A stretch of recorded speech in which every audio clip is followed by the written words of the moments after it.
নোমান ভাইয়ের প্রোফাইলটা রিভিউ করার জন্য বলছেন উনি। তো আজকে নোমান ভাইয়ের প্রোফাইলটা রিভিউ করবো ইনশাল্লাহ।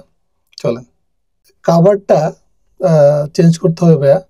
এই কাভারটা দিচ্ছেন সৌন্দর্যের জন্য, কিন্তু আলটিমেটলি কোনো ভ্যালু অ্যাড হচ্ছে না। আপনার কাভারে যেহেতু একটা ভ্যালু অ্যাড করার অপশন আছে, তো আপনি এটা দিবেন না কেন? 2 নম্বর হচ্ছে আপনার প্রোফাইল পিকচারটা এআই জেনারেটেড। তো লিঙ্কডইন হচ্ছে অনেক পাওয়ারফুল একটা প্ল্যাটফর্ম। সো আপনি যদি এখানে এআই জেনারেটেড পিকচার দেন, তাহলে আপনি আসলে অনেকগুলো অপরচুনিটি লুজ করতেছেন। মানুষ মনে করবে যে আপনি ফেক ইনফরমেশন দিচ্ছেন। আপনার হেডলাইনটা জাস্ট সিনিয়র অ্যাকাউন্টস ম্যানেজার। কোথায় আপনি সিনিয়র অ্যাকাউন্টস ম্যানেজার, কি কতগুলো ভ্যালু অ্যাড করছেন, কি ধরনের কাজ করছেন, এই জিনিসটা চেঞ্জ করতে হবে। ধরেন আপনি, আমি যতটুকু জানি হচ্ছে আপনি এখানে কাতারে কাজ করতেছেন অনেক বছর ধরে। তা আপনি আসলে কতগুলা কোম্পানিতে কি ভ্যালু অ্যাড করছেন ওটার উপর একটা সামারি করে 65 to 100 ক্যারেক্টারের মধ্যে একটা কিছু দিতে পারেন। যেমন আপনি বলতে পারেন যে আপনি টোটাল এত $1 মিলিয়ন পোর্টফোলিও কাভার করেন, রাইট? আপনি যদি ওইটা বলেন তাহলে কিন্তু আসলে আপনার প্রোফাইলের স্ট্রেংথটা আরও বাড়ে।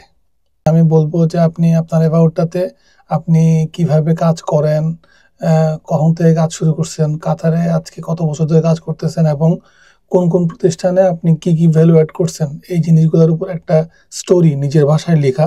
আর হচ্ছে চ্যাটজিপিটি দিয়ে আপনি ওটাকে প্রুফ রিড করে নেন, কোনো সমস্যা নাই, কিন্তু আপনি নিজের মতো করে লিখে এখানে দেন, যদি আপনি আসলেই লিঙ্কডইন প্রোফাইল নিয়ে সিরিয়াস হন।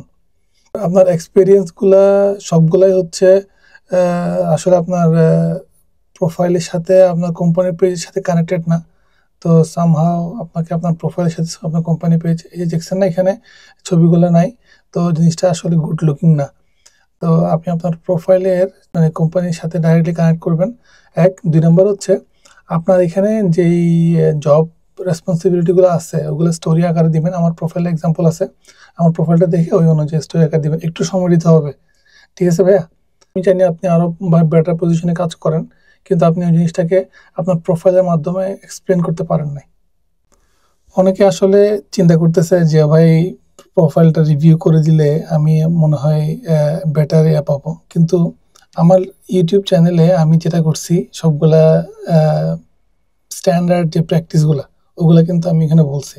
তা আপনারা যদি এখান থেকে দেখে আপনাদের প্রোফাইলটা ঠিক করে আমার কমেন্ট সেকশনে, ইউটিউবে যে ভিডিওটা দেখছেন ওই ভিডিওর কমেন্ট সেকশনে যদি আপনি আমাকে বলেন ভাই একটু রিভিউ করে দেন, আমি এই হেডলাইনটা দেখছি, তাহলে কিন্তু আমাদের কাজ হয়ে যায়।